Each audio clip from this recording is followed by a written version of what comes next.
Welcome to our channel. నేను యజ్ఞమూర్తి. ఇప్పుడు మన ముందు ఒక గాన కోకిల ఉన్నారు. జానపద సోయగం అంతా కూడా, జానపద మాధుర్యం అంతా కూడా ఆమె గొంతులో పలుకుతుంది. సారంగ దర్య అనే పాటతో ఆమె ఒకప్పుడు ఒక సంచలనమే సృష్టించారు. ఆ తర్వాత ఆమె ఎన్నో పాటలు పాడారు. కొంతకాలంగా ఆమె మీడియాకు దూరంగా ఉన్నారు. సో ఎందుకని ఆమె ఇప్పుడు అసలు ఏం చేస్తున్నారు? ఈ మధ్యకాలంలో ఆమె పాడిన పాటలు కూడా చాలా బాగా పాపులర్ అయ్యాయి. ప్రత్యేకించి తెలంగాణ ఈ రైతాంగం, సో ఇక్కడ ఈ పనిపాట్లు చేసుకునేవాళ్ళు, ఇక్కడి అమ్మాయిలు, పెళ్ళికాయన అమ్మాయిలు, పెళ్ళైన అమ్మాయిలు, సో వీళ్ళందరికీ సంబంధించినటువంటి వాళ్ళ కథలు కానివ్వండి, వాళ్ళ అనుభవాలు కానివ్వండి, వాళ్ళ అనుభూతులు కానివ్వండి, ఇవన్నీ కూడా ఆమె కంఠం నుంచి పాటల రూపంలో జాలువారుతూ ఉంటే మనం అందరం వింటూ చూస్తూ మైమర్చిపోతున్నాం. సో అలాంటి ఆ గాన ఖజానా అనాలి, కోమలి. సో ఇప్పుడు ఆమె మన ముందున్నారు. ఆమె పాటల ప్రయాణంలోని కొన్ని ముఖ్యమైన ఘట్టాలతో పాటు ఆమె పాటల వెనుక ఉన్నటువంటి కథలను కూడా తెలుసుకుందాం. నమస్కారం కోమలి గారు. చాలా సంతోషం అమ్మ. సో ఇలా మిమ్మల్ని కలుసుకోవటం, ఇలా మీతో మాట్లాడే అవకాశం మాకు రావటం, నేను చాలా ఆనందపడుతున్నాను ఇలా మిమ్మల్ని కలుసుకున్నందుకు. నాకు కూడా చాలా సంతోషంగా ఉంది సార్ మిమ్మల్ని కలవడం. మీరు ఎంతోమందిని ఇంటర్వ్యూ చేశారు, ఇంత పెద్దవారితో నేను మాట్లాడడం నాకు కూడా చాలా సంతోషంగా ఉంది సార్. అమ్మా, సో మీ చివరిగా ఈ మధ్యకాలంలో వచ్చినటువంటి పాట కలవారింట, అదేంటి కలిగినోరింట నన్నిచ్చినావా అనే పాట ఏదైతే ఉందో అది, అంటే ఒక అమ్మాయి, ఒక పెళ్ళైన అమ్మాయి తన అత్తవారింట్లో కష్టం వచ్చినప్పుడు తల్లి మాత్రమే తోడు ఉంటుంది సార్ బిడ్డకి.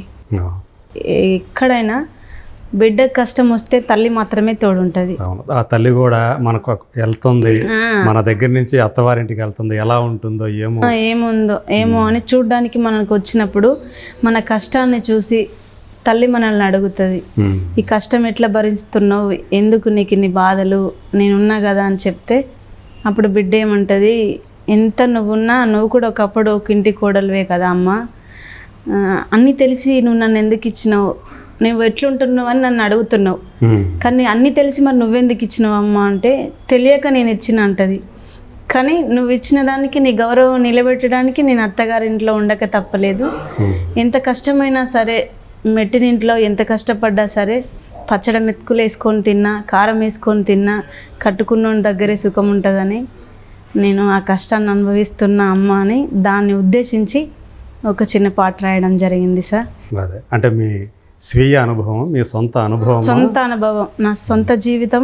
అలా అంటే మా అమ్మ వాళ్ళది మహబూబాబాద్ జిల్లా కేసముద్రం మండల్ ఇంటికన్నె గ్రామం సార్. ఇంటికన్నె గ్రామం. అక్కడ ఒక చిన్న గ్రామం అని చెప్పాలి, చిన్న విలేజ్, చిన్న పల్లెటూరు. అక్కడ నుండి నన్ను హన్మకొండ జిల్లా ధర్మసాగర్ మండల్ జానకిపురం గ్రామంకి ఇచ్చిండ్రు అనమాట. సో అక్కడ చాలా దూరం, ఇంటికన్నె నుంచి జానకిపురం దాకా వచ్చారు. జానకిపురం వరకు ప్రయాణం అనమాట. ఓకే. అందులో అక్కడ ఒక వ్యవసాయ కుటుంబానికి ఇవ్వడం జరిగింది నన్ను, ఒక మంచి రైతుకు, పెద్ద రైతు కుటుంబంలో నేను ఒక కోడలిగా వెళ్ళాను. అక్కడ నేను పడ్డ కష్టాలను గుర్తు చేసుకొని, కన్న తల్లిని తలుసుకొని, అసలు ఈ ప్రయాణం ఎట్లుంటుంది, అసలు ఈ జీవితం ఏంది, నాకు చిన్నప్పటి నుండి పాటలు అంటే ఇష్టం కదా అని పాటలు అనేది ఎప్పుడు ఆపలేదు సార్. నేను పెళ్ళైనా చిన్నప్పుడైనా నాకు పెళ్ళైపోయింది కదా, నాది వ్యవసాయ జీవితం కదా అని కూడా నేను ఎప్పుడు ఆపలే పాటల్ని. పాట అనేది మీతో పాటు అట్లా అనుభూతి, నాకు తోడు, నాకు ధైర్యం. నా పాటలు ఏవైతే ఉండేవో, అంటే మీరు సారంగ దర్య పాట వచ్చినప్పుడు మీరు చెప్పారు, అంటే నేను ఏదైతే అది మా అమ్మమ్మ దగ్గర నుంచి విన్న పాటని నేను రాసుకున్నాను తర్వాత అని చెప్పేసి. సో మీరు ఏవైతే పాటలు పాడారో అవన్నీ కూడా మీ రచనలే అంటే కాదు సార్, ఊర్లో పెద్దవాళ్ళు పాడుతారు బాగా. అప్పుడు నేను చిన్నప్పుడు ఒక టీ న్యూస్లో రేలా రే రేలా అనే ఒక ప్రోగ్రాం జరిగింది. అవును. ఆ ప్రోగ్రాంకి వెళ్ళినప్పుడు నేను చాలా పాటలు సేకరించడం జరిగింది, 100లకు పైగా. సో అంటే అందులో పార్టిసిపేట్ చేయాలి కాబట్టి, పాల్గొవాలి కాబట్టి అట్లా సేకరించడం జరిగింది. అప్పుడు ఆ పాటలన్నీ నా మైండ్లోనే ఉండిపోయినాయి సార్. అప్పుడు ఇంకా ఫోను లేదు, ఏది లేదు. అంటే రేలా ద్వారా కోమలి అనే ఒక గాయని ప్రపంచానికి పరిచయం అయ్యారు, అంతే కదా? అవును సార్. అప్పుడు ఆ పాటలు సేకరించుకొని అందులో ద బెస్ట్ సాంగ్ ఎంచుకొని రాసుకోవడం జరుగుతుంది. అంటే వాళ్ళు పాడిన స్లోగా, వాళ్ళ డబల్ మీనింగ్గా, అంటే అర్థం కావు కొంతమందికి. కొంతమంది మీరు అన్నట్టు కొన్ని చూస్తే ఇందులో కొంచెం డబల్ మీనింగ్ అనిపిస్తుంది, కొంచెం బూత్ అనిపిస్తుంది అని కూడా. బూత్ అని కాదు కానీ కొంచెం అర్థం వేరే ఉంటుంది సార్, అది తెలియదు వాళ్ళకి. అన్నప్పుడు దాన్ని తెలిసే విధంగా ఆ అర్థం తెలియని వాక్యాన్ని కూడా ఉంచుతా. ఎందుకంటే ఏదైనా బాగున్నది అనుకో, దాన్ని ఉంచేసి ఇంకా అందరికీ తెలిసే విధంగా రాసుకుంటాను సార్ నేను. ట్యూన్ కూడా చేంజ్ చేస్తాను కొంత, ఎందుకంటే వాళ్ళు స్లోగా పాడతారు. ఇప్పుడు కలిగినోరింటికి నన్ను ఇచ్చినావన్న పాట మా అమ్మ ఎట్లా పాడిందంటే, ఒట్టి శాపాలుండి ఒట్టి మీదేసి అమ్మని అల్లున్ని అపరాలేపే అమ్మని అల్లున్ని, వడ్లు దాంచిన పొట్టు శ్రీపెంట పాలు ఆత్మగల్ల బిడ్డ అల్లున్ల పాలు ఆత్మగల్ల బిడ్డ అని స్లోగా పాడింది అనమాట. మీ అమ్మ పాడారా? మా అమ్మ, నన్ను కన్న తల్లి కూడా పాడుతుంది సార్ పాటలు. పాడినప్పుడు అసలు ఈ పాటకు అర్థం ఏందమ్మా అంటే, ఆడపిల్లను మెట్టినింటికి ఇచ్చినప్పుడు ఆ బాధలు ఎట్లుంటాయో కన్న తల్లి కూతురు కలిసి పాడుకునే పాట అంటే, నేను దానికి నన్ను కలిగినోరింటికి ఇచ్చినావు కదా అనేసి, కలిగినోరింటికి నన్ను ఇచ్చినావా, కంటి రెప్పల ఒడ్లు దంచుతున్నావా, కంటి రెప్పల ఒడ్లు దంచుతున్నావా. కంటి రెప్పల వడ్లు అంటే తెలుసా సార్ మీకు? చెప్పండి, దాని అర్థం ఏంటి? కంటి రెప్పల వడ్లు అంటే కంటి రెప్పలంతా సన్నని వడ్లు. ఇప్పుడు మనం ఉన్న వాళ్ళ ఇంటికి బిడ్డనిస్తే అమ్మ అయినోళ్ళు వస్తున్నారు, వాళ్ళు పెద్దోళ్ళు కదా మనకంటే అని సన్న బియ్యం తీసుకొచ్చి వండుతారు అనమాట అప్పట్లో. మామూలుగా వాళ్ళు తినే ఏదైతే బియ్యం అది కాకుండా కొంచెం వచ్చిన వాళ్ళకి అతిథులకి కొంచెం మంచిది ఉండాలని కంటి రెప్పల వడ్లు.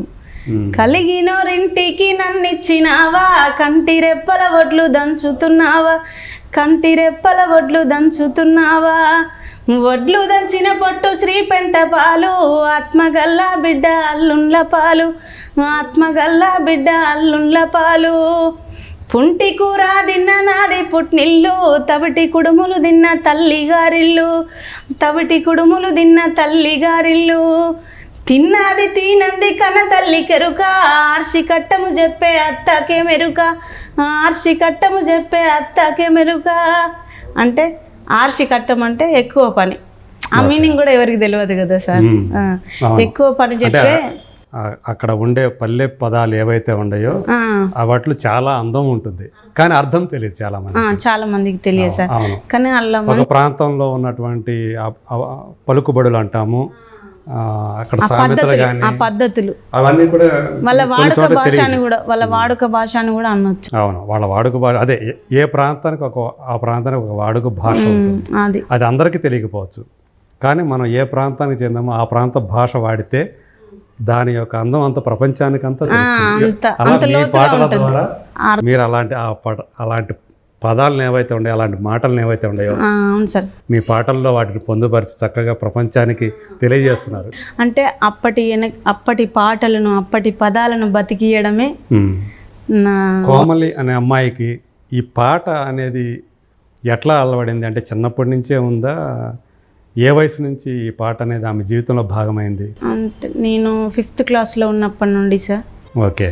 అంటే చిన్నప్పటి నుండి పాటలు ఎక్కువగా వినేదాన్ని, కానీ కొంచెం 5th క్లాస్ నుండి ఈ టేప్ రికార్డులు, రేడియోలలో పాటలు ఎక్కువ వచ్చేటి. అప్పుడు ఆడియో క్యాసెట్లు ఉండేటివి. ఆ గుడి దగ్గర ఆటోలలో ఎక్కువ వేసుకునేటోళ్ళు. అప్పుడు ఆ పాటలు విని నాకు కూడా పాటలు అంటే ఇష్టం కదా. మా నాన్న ఒకరోజు పొలం దగ్గర మా నాన్న పొలం పని చేస్తుంటే నేను పాడాను. మీది కూడా ఒక రైతు కుటుంబం? నాన్నగారు ఒక రైతు? అవును సార్, ఒక రైతు. అక్కడ పాడాను. పాడినప్పుడు మా నాన్న అడిగిండు, ఈ పాట ఎక్కడిన్నావు నాన్న అని అడిగితే నేను గద్దరన్న పాడుతుంటే విన్నానని చెప్పా. అంటే ఆ పాటలు పాడడం వల్ల ఏమొస్తుంది అని అంటే మనకు మంచి పేరు వస్తుంది, మన కష్టానికి కూడా కొంత ఫలితం వస్తుందమ్మా అని చెప్పిండు. అంటే మనం పాట అనేది పాడడం ఎందుకు సార్, ఎంతో కొంత మన జీవనోపాధి గడపడం కోసమే కదా. కళాకారులు చేసే ప్రతి ఒక్కటి పని కూడా అదే కదా, దానికోసమే కదా వాళ్ళు వెళ్ళేది. ఒకటి కళ కోసం వాళ్ళకు వచ్చినటువంటి కళని, ఆ కళతోనే వాళ్ళు బతుకు, కళని నమ్ముకొని బతుకుయేవాళ్ళు వాళ్ళు. ఆ విధంగా నేను పాడడం జరిగింది. అప్పుడు మా నాన్న విని, నీ గొంతు బాగుంది నాన్న, నువ్వు పాటలు నేర్చుకో అని చెప్పడంతో నేను ఇంకా ఎప్పుడు ఎక్కడ పాటలు వచ్చినా విని నేర్చుకోవడం, పొలం దగ్గరికి వెళ్ళినప్పుడు పెద్దవాళ్ళు పాడుతుంటే విని వాటిని అట్లనే గుర్తుపెట్టుకోవడం. అప్పుడు ఫోన్లు ఎక్కడే సార్, ఫోన్లు లేవు, ఏవీ లేవు. వాళ్ళు చెప్పిన మాటలు విని, వాళ్ళు వాడిన పాటలు గుర్తుపెట్టుకొని ఏదైనా స్కూల్లో ఫంక్షన్స్ జరిగేది కదా, స్కూల్ డే ఫంక్షన్స్, ఈవెంట్స్ జరుగుతుంటాయి కదా, ఈవెంట్స్ జరిగినప్పుడు అక్కడ స్కూల్లో పాడేదాన్ని ఎక్కువగా. వార్షికోత్సవాలు లాంటివి, వార్షికోత్సవాలు, ఇప్పుడు 15th ఆగస్టు, January 26, మాకు టీచర్స్ డే, పేరెంట్స్ మీటింగు, అప్పుడు పాడేదాన్ని ఎక్కువగా. దాంతో మా గురువు నన్ను గుర్తించి జిల్లా స్థాయికి, రాష్ట్ర స్థాయికి, మండల స్థాయికి తీసుకెళ్ళడం జరిగింది. పాటల పోటీలు ఎక్కడుంటే అక్కడ, మండల స్థాయిలో కూడా ఇప్పుడు గ్రంథాలయంలో ఎక్కడ పోటీ ఉన్నా వెళ్ళేది సార్ నేను. అంటే మొదట మిమ్మల్ని ఎంకరేజ్ చేసింది మీ నాన్నగారే? మా నాన్నగారే సార్. నాన్న పేరు అంటమ్మా? భిక్షపతి గారు. సో భిక్షపతి గారికి హ్యాట్స్ ఆఫ్ చెప్పాలి. మా నాన్న కూడా పాడతాడు సార్. అవునా? మా నాన్న కూడా, ఇంట్లో అందరూ కూడా పాటలు పాడారు. మా అమ్మ, మా నాన్న, మా తాతగారు కూడా కళాకారుడు. ఓకే. మా నాన్న కన్నా తండ్రి మంచి కళాకారుడు, బాగా పాడతాడు సార్. ఓకే. మా తాత నుండే మా వారసత్వం. మా తాతయ్య నుండే మాకు వారసత్వం. మా తాతయ్య లాగానే నేను పాడతానని. మా తాత ఎంతమంది అంటే ఇంట్లో పిల్లలు ఎంతమంది మీరు? నేను ఒక్కదాన్ని, అమ్మాయిని, ఒక అబ్బాయి, ఒక తమ్ముడు, నేను సార్. అంతే, మీ ఇద్దరేనా? మేమిద్దరం. ఓకే. సో అట్లా మీ పాటల ప్రయాణం అనేది చిన్నతనం నుంచే, పొలం గట్ల నుంచే మొదలైంది అనమాట. అవును సార్. ఓకే.